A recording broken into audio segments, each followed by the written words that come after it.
नमस्ते दोस्तों। तो हम लोग बढ़ चुके हैं बिजनेस स्टडीज़ क्लास 12th के चैप्टर नंबर 4 यानी कि प्लानिंग तक। ठीक है, प्लानिंग पे हम जो शुरुआत करेंगे उसके पहले आपको बता दूं कि जैसा कि मैनेजमेंट की प्रोसेस यानी स्टेप्स के बारे में जब बात की गई थी तो बताया गया था कि फंक्शंस के बारे में, स्टेप्स नहीं। स्टेप्स तब होता है जब एक चीज़ खत्म हो तब दूसरा शुरू हो, लेकिन प्लानिंग के फंक्शन क्या है? ऑल परवेजिव, यानी कि हर समय चलते रहते हैं, हर जगह लागू होते हैं, कंटिन्यूस प्रोसेस है मैनेजमेंट। तो इसीलिए मैनेजमेंट के जो पांचों स्टेप्स हैं यानी कि प्लानिंग, ऑर्गेनाइजिंग, स्टाफिंग, डायरेक्टिंग और कंट्रोलिंग, हमारे अगले 5 चैप्टर भी यही रहेंगे। हम इन पांचों फंक्शंस को जो मैनेजमेंट के हैं उन्हें डिटेल में समझेंगे और जानेंगे। ठीक है, चलिए शुरू करते हैं चैप्टर नंबर 4 प्लानिंग से। क्या क्या पढ़ेंगे? इंट्रोडक्शन पढ़ेंगे एज यूजुअल। प्लानिंग क्या है, उसकी मीनिंग, उसके फीचर्स, उसकी इम्पोर्टेंस, उसकी कमियां या लिमिटेशन। अगर प्लानिंग एक प्रोसेस है तो उसमें क्या क्या स्टेप्स आते हैं और किस किस तरीके के प्लान्स होते हैं। ठीक है, देखिए, planning is the beginning of management process. Management अगर एक प्रोसेस है तो सबसे पहले वो प्लानिंग से ही शुरू होता है। हर मैनेजर और हर तरीके का एंटरप्राइज जो होता है उसको प्लानिंग की जरूरत पड़ती ही पड़ती है।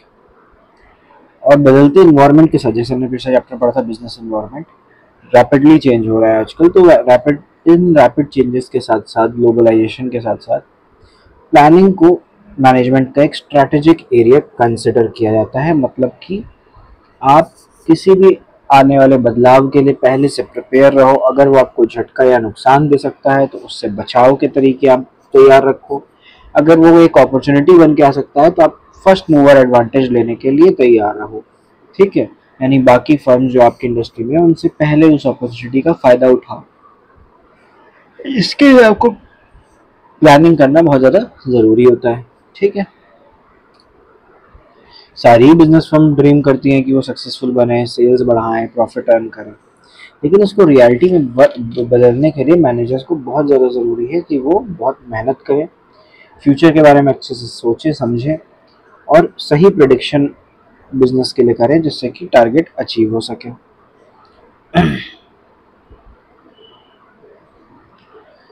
प्लानिंग का यही एसेंस है कि ये सारा काम एडवांस में कर लिया जाए। कैसे होगा, कहाँ होगा, कौन करेगा, ठीक है, ये सारी चीज़ें। इवन स्टडीज भी आप जब करते हो तो आपको अपने आप का एक मैनेजमेंट करना पड़ता है जिसमें प्लानिंग आती है कि भाई आप जो मार्क्स लाओगे अच्छे वो कैसे लाओगे, जैसे तैयार करते हो, कौन सा दिन किसको देना है, कितने आवर्स किस चीज़ को देने हैं, है ना। किस चीज़ में आप कमज़ोर हो उस पर ज़्यादा मेहनत करनी है, किस चीज़ में आप अच्छे हो उस पर बस थोड़ा सा टाइम देना है ताकि वो रिवीजन बना रहे, है ना। करते हो सर, बस वही है मीनिंग ऑफ प्लानिंग। प्लानिंग का मतलब जानते हैं? Planning is deciding in the present what is to be done in future. Future में क्या होना है वो प्रेजेंट में डिसाइड कर लेना प्लानिंग कहलाता है। It involves anticipation of future course of events and deciding the best course of action. भाई आगे जाके क्या क्या चीज़ें हो सकती है और उनमें हमें क्या करना चाहिए, क्या चीज़ बेस्ट रहेगी, वो पहले से डिसाइड कर लेगा। थिंकिंग बिफोर डूइंग का एक प्रोसेस कहा गया है ना। It bridges the gap between where we are and where we want to go. कहाँ हम जाना चाहते हैं, पहुंचना चाहते हो, कहाँ हम अभी हैं, उसके बीच एक गैप है। उस गैप को फिल करने का काम प्लानिंग करता है। वो बताता है कि कैसे हम यहाँ से वहाँ पहुंचेंगे। Planning is a choice making activity as it involves selecting the best alternative out of various available option. अभी आप आगे जाके प्लानिंग प्रोसेस पढ़ोगे तो समझ पाओगे इस लाइन का मतलब। ठीक है, ये सारी चीज़ें उसमें दी रहेगी अभी इसी चैप्टर में। तो planning is refers to the process of setting objectives for a given time period, formulating various courses of action to achieve them, and then selecting the best possible alternative from among the various courses of action available। बिल्कुल यही आपका planning process है। यही जो है क्या कहते हैं कि आपका प्लानिंग की डेफिनेशन भी मिलके बन रहा है। और यहाँ जब हम एस्पेक्ट की बात कर रहे हैं तो भी यही चीज़ें आ रही हैं। क्या? पहला कि हमें अपने गिवन टाइम पीरियड में क्या ऑब्जेक्टिव अचीव कर रहे हैं, उन ऑब्जेक्टिव्स को सेट करना। जैसे फॉर एग्जांपल आप किसी चीज़ की तैयारी कर रहे हैं इस टाइम, बोर्ड्स की तैयारी कर रहे हैं या किसी कॉम्पिटिटिव एग्जामिनेशन की तैयारी कर रहे हैं 12th के बाद के लिए, तो आप क्या करेंगे, आप कहेंगे कि अच्छा ऐसा है, हम कुछ मॉक टेस्ट लगाते हैं, है ना, और हर 2 महीने पे या हर महीने हम जो है मॉक टेस्ट में इतना इतना स्कोर अपना लाना चाहते हैं कि भाई अगर अभी अगस्त चल रहा है तो सितंबर में हम इतना ले आए, अक्टूबर में इतना, नवंबर में इतना, करते करते हमारा स्कोर बढ़े। तो क्या है, ये ऑब्जेक्टिव तय करना हो गया अलग अलग टाइम पीरियड के लिए। फिर जिस गिवन टाइम पीरियड के लिए प्लानिंग कर रहे हैं उसके सेट किए हुए ऑब्जेक्टिव को पाने के लिए क्या क्या तरीके हो सकते हैं, किन किन तरीकों से हम उन ऑब्जेक्टिव्स को पा सकते हैं, वो आप निकालोगे, वो फॉर्मुलेट करो और फिर आप क्या करोगे, सेलेक्ट करोगे जो बेस्ट है उनमें से। ठीक, ये आपका प्लानिंग का एक डेफिनेशन कह लो, प्रोसेस कह लो। फीचर्स क्या है, planning focuses on achieving objective, मतलब कि प्लानिंग का फोकस क्या रहता है कि ऑब्जेक्टिव अचीव हो किसी भी हालत में। ऐसा नहीं है कि मैनेजमेंट या मैनेजमेंट के बाकी फंक्शंस ऑब्जेक्टिव अचीव करने की ओर नहीं होते, लेकिन प्लानिंग का फोकस ही ऑब्जेक्टिव से रिलेटेड करता है। ठीक है, planning is a primary function of management, पहला फंक्शन है, सबसे बेसिक फंक्शन है मैनेजमेंट का। प्लानिंग इज परवेसिव, ये हर जगह रिक्वायर होती है, हर लेवल, हर डिपार्टमेंट, हर ऑर्गेनाइजेशन, इवन ऑर्गेनाइजेशन के बाहर भी, जैसा भी हमने ऊपर एग्जाम्पल पढ़ा था, अपनी पढ़ाई में भी हमें जरूरत पड़ती है प्लानिंग की। प्लानिंग इज कंटिन्यूअस, ये नहीं कि एक बार आप स्टाफिंग, ऑर्गेनाइजिंग, डायरेक्टिंग स्टार्ट कर दिए तो फिर आपका प्लानिंग रुक जाएगा, नहीं, प्लानिंग चलता रहता है, एक साइकिल है। ठीक है, प्लानिंग इज फ्यूचरिस्टिक, ये हमेशा आगे की ओर देखता है, फ्यूचर की ओर देखता है। जबकि आप ऐसे करते करते आप 5वें चैप्टर पहुंचेंगे कंट्रोलिंग में, तो कंट्रोलिंग क्या है, बैकवर्ड लुकिंग, वो पीछे देखता है कि अब तक जो हमने करा उसमें क्या सही था, क्या गलत था, etcetera. Planning involves decision making, planning में मेजरली क्या होता है, डिसीजन मेकिंग होती है। इसीलिए आप देखोगे ऊपर में हमने बात की थी, ऊपर मतलब इन द सेंस पिछले वीडियोस में हमने बात की थी कि एक चार्ट था कि टॉप लेवल मैनेजमेंट ज्यादातर प्लानिंग करता है और थोड़ा बहुत ऑर्गेनाइजिंग स्टाफिंग करता है ना, वही सबसे लोअर लेवल मैनेजमेंट प्लानिंग में बिल्कुल भी इसका रोल नहीं होता है।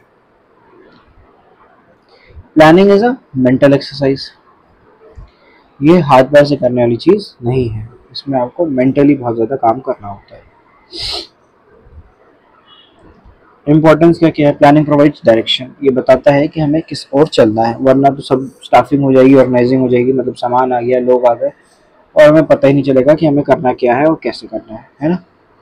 तो प्लानिंग और उसके बाद डायरेक्टिंग ये मिलकर तय करते हैं कि, और उसको एग्जीक्यूट करने की जिम्मेदारी उठाते हैं कि क्या, कौन और कैसे करेगा। ठीक, planning reduces the risk of uncertainty, बहुत सारी चीजें जिन्हें हम काम करते समय नहीं ध्यान में रख सकते, वो चीज प्लानिंग पहले ही फिक्स कर देता है कि भाई ये चीजों का आपको ध्यान रखना है, इससे अनसर्टेनिटी के चांस घट जाते हैं।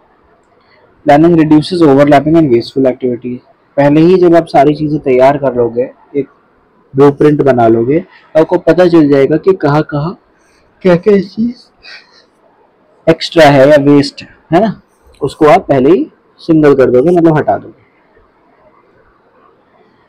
प्लानिंग प्रमोट्स इनोवेटिव आइडियाज, कुछ भी आप नया इनोवेट कर सकते हो, जब एक बार मैनेजमेंट फ्लो में आ गया, बिजनेस फ्लो में आ गया, तो लगातार जो प्लानिंग हो रही होती है वो क्या करती है, वो इनोवेशन को वैल्यू करती है, मोटिवेट करती है इनोवेशन के लिए। अक्सर R&D यानी रिसर्च एंड डेवलपमेंट विंग्स होते हैं अलग अलग ऑर्गेनाइजेशन में, जो इसी की प्लानिंग करते हैं कि हम क्या नया इनोवेट कर सकते हैं, क्या बेटर इनोवेट कर सकते हैं। Planning facilitates decision making, planning क्या करता है, मैनेजर को हेल्प करता है कि वो फ्यूचर को देखते हुए बहुत अच्छे ऑप्शंस में से कोई बेस्ट जो हो उन्हें चुने और डिसीजन ले खुद। ठीक है,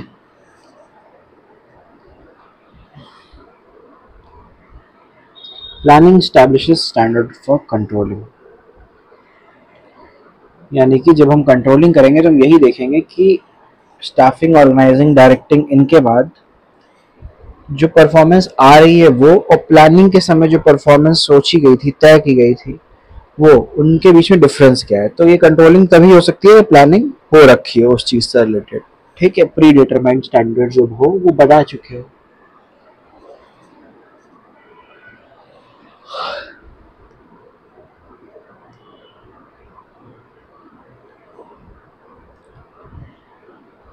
तो हो गया आपका इंपॉर्टेंस ऑफ प्लानिंग।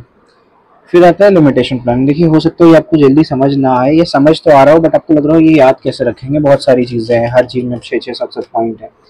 तो इसके लिए आप ये कर सकते हैं कि पहले आप एक बार वीडियो देखें, इसके नोट्स बना लें, और जब आप एक बार इस तरह से कोर्स ख़त्म कर लें तो एक बार 1.5 या 2x की स्पीड में फिर से 2 महीने बाद या 3 महीने बाद देखें सारे वीडियोस थोड़ा जल्दी जल्दी, और अपने नोट्स को देख के रिवाइज करें। ठीक है, तो इससे क्या होगा कि आप जब तीसरी बार एग्ज़ाम से एक दिन पहले इसको एक बार रीड आउट भी कर लोगे ना, तो आपको सब कुछ एकदम फ्रेश की तरह याद रहेगा। ठीक, लिमिटेशन क्या क्या है भाई प्लानिंग की? Planning leads to rigidity. अगर हम बहुत ज़्यादा सिचुएशन के हिसाब से फ्लेक्सिबल होना चाहें, अपने हिसाब से काम करना चाहें, तो वो मुश्किल होता है, क्योंकि प्लानिंग पहले ही काफ़ी सारी चीज़ें तय कर चुकी होती है कि क्या काम होगा, कौन करेगा, कैसे करेगा, सब कुछ। सेकंड आता है planning may not work in a dynamic environment. वही बात है लगभग कि ऐसा इन्वायरमेंट जो पॉलिटिकली, इकोनॉमिकली, टेक्नोलॉजिकली बहुत ज़्यादा डाइवर्स हो, डायनामिक हो, समय के हिसाब से जल्दी चेंज करता हो। ऐसे केस में ऑर्गेनाइजेशन को अपने आप को भी चेंज करना पड़ेगा, उन चेंजेस के साथ अडेप्ट होना पड़ेगा। ठीक है, तो ऐसे केस में प्लानिंग कई बार काम नहीं करती, क्योंकि आपने जो पहले सोचा होता है उस हिसाब से सब कुछ बदल जाता है काम करने के समय में। Planning reduces creativity. अब क्योंकि रिजिडिटी है तो क्रिएटिविटी भी नहीं है, मतलब कि जब आप अपना कुछ सोच नहीं सकते तो आप कुछ क्रिएटिविटी नहीं दिखा सकते, कोई नए तरीके नहीं निकाल सकते। इवन मैनेजर्स भी कुछ नहीं कर सकते अगर उन्हें कोई अच्छे तरीके से दिमाग में आ रहे हैं चीज़ों को कंट्रोल करने के, अलग तरह से चीज़ों पर चेक लगाने के, तो वो नहीं कर सकते। Planning involves huge cost.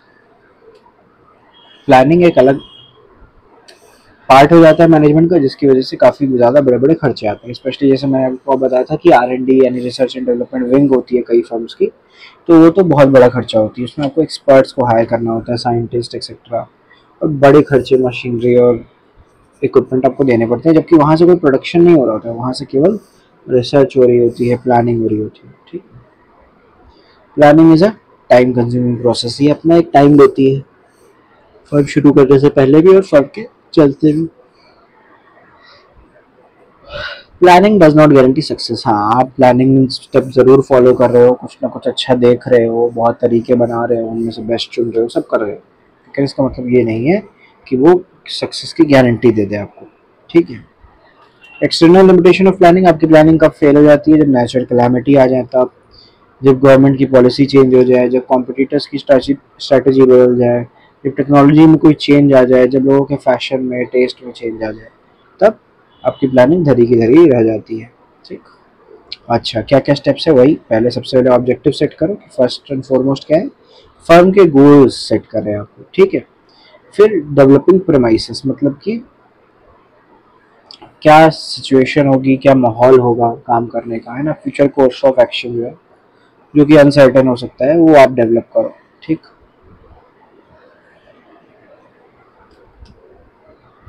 Identify alternative courses of action, मतलब कि जिस जिस तरीके से हम उस ऑब्जेक्टिव को जिसको हमने सेट किया उस तक पहुंच सकते हैं, उसको अचीव कर सकते हैं, वो सारे तरीके जॉट डाउन करना है, नोट करना। फिर उसके बाद इवेलुएट करना उन्हें, ये जो हमने ऑल्टरनेटिव कोर्सेज बनाए कि भाई इस तरीके से हम पहुंच सकते हैं, सबको इवेलुएट करना, किसमें क्या अच्छाइयाँ हैं, किसमें क्या खराबियाँ हैं, है ना, प्रोज एंड कॉन्स सबके।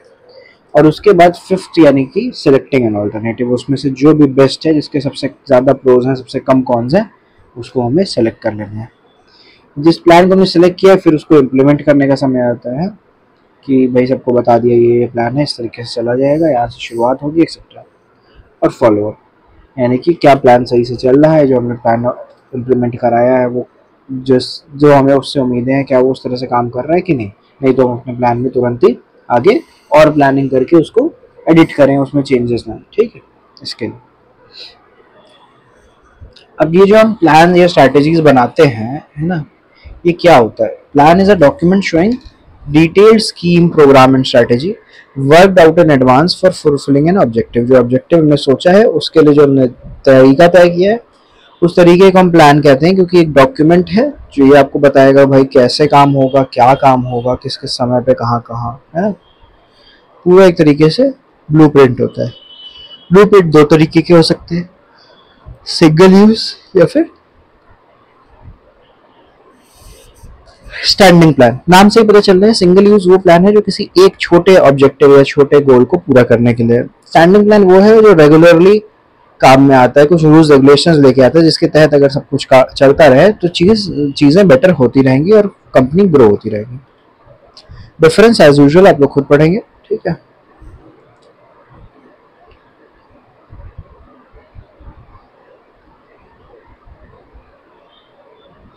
अच्छा, ना ही ये सिंगल यूज प्लान है, ना ही स्टैंडिंग प्लान है। क्या ऑब्जेक्टिव? ऑब्जेक्टिव क्या है? वो है कि मैनेजमेंट एक गिवन टाइम पीरियड में क्या अचीव करना चाहता है, उसे हम ऑब्जेक्टिव कहते हैं। जैसे कि किसी मोबाइल कंपनी का ऑब्जेक्टिव हो सकता है कि वो मोबाइल यूजर्स अगले 2 साल में 10% बढ़ा दे, है ना। स्ट्रैटेजी भी ऐसी एक चीज है। स्ट्रैटेजी का एग्जांपल देख लेते हैं। जैसे पेप्सी और कोका कोला कॉम्पिटिटर है सॉफ्ट ड्रिंक मार्केट में। अब पेप्सी अगर प्राइस रिड्यूस करती है अपने प्रोडक्ट का मार्केट में, तो काउंटर प्लान जो कोका कोला का क्या होगा कि वो मार्केट शेयर अपना घटने ना दे, ठीक।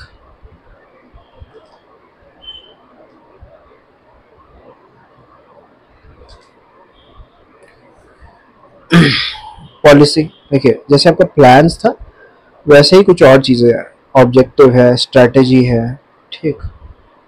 और अब पॉलिसी। पॉलिसी क्या है? जनरल स्टेटमेंट है जो गाइडलाइंस की तरह काम करती है, जो बताती हैं कि कैसे अपनी एनर्जी को पर्टिकुलर डायरेक्शन में ले जाया जाए और किस तरह से सोचा जाए, है ना, चीज़ों के बारे में।